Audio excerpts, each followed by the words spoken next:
At narito na naman ang mainit na balita mula sa mundo ng social media natin sa inyo ni Madam Chika. Mga kachika, ang mga detalye ng pagkikita ni Vice President na si Sara Duterte at ang dating Vice Presidente na si Leni Robredo ay naging mainit na usapin ngayon sa social media. Ayon sa ilang ulat, hindi natuwa ang dating senador na si Antonio Trillanes sa naturang pagkikita ng dalawang leader. Ang hindi inaasahang pangyayaring ito ay nagdulot ng mga tanong at usap-usapan sa loob ng political circle at sa mga taga-subaybay ng mga ito.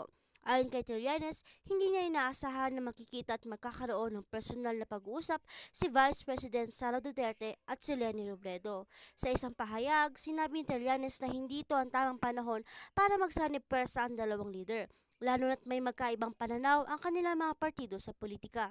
Hindi rin umano ang COPS makipagkita si Vice President Sara sa isang politiko na tinutuligsa nila noon ng karaang administrasyon. Dahil dito, naglabas ng saloobin si Trillanes sa kanyang mga social media account, subalit ilang oras lamang matapos ng ipahayag ang kanyang opinion, bigla na lang nawala mga post na ito mula sa kanyang mga account. Ang pagkawala ng mga post ni Trillanes ay nagdulot ng mga hula at tanong mula sa mga netizens. May nagsasabing tinanggal ni Trillanes ang mga ito upang iwasan ng mga malalim na kontrobersya. Habang may iba namang nag-aakalang ito ay dahil sa pressure mula sa mga kasamahan sa politika. Samantala, hindi rin pinalampas ng mga taga-suporta ni Vice President Sara ang isyong ito. Ayon sa kanila, walang masama kung makikipagkita ang dalawang opisyal at dapat ay tanggapin ng lahat ang kanilang desisyon, makipag-usap at magbigay ng respeto sa isa't isa.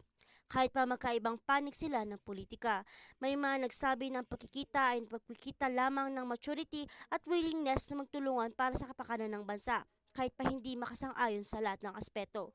Sa kabilang banda, ang mga taga-suporta naman ni Leni Robredo ay nagsabi na ang pagkikita ng dalawang leader ay isang hakbang patungo sa pagkakaroon ng mas malawak na pagkakaisa sa bansa.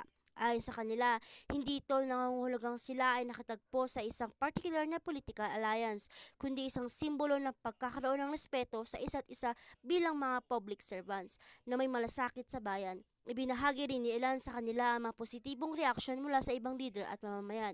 Tinutukan ng marami ang kontrobersya na pangyayaring ito at tila nagpapatuloy ang usapan tungkol sa relasyon ni Vice President Sara at Leni.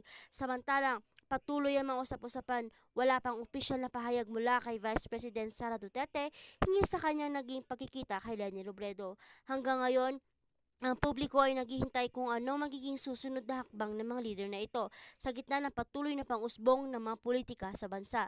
Iyan ang mga detalye sa kontrobersya na pagpapakita ni Vice President Sara at dati Leni Robredo at ang mga reaksyon mula kay Antonio Trillanes. At kung bago ka pa lamang sa akin channel ay huwag kalimutang mag-like, share and subscribe para update ka sa aming bagong balita.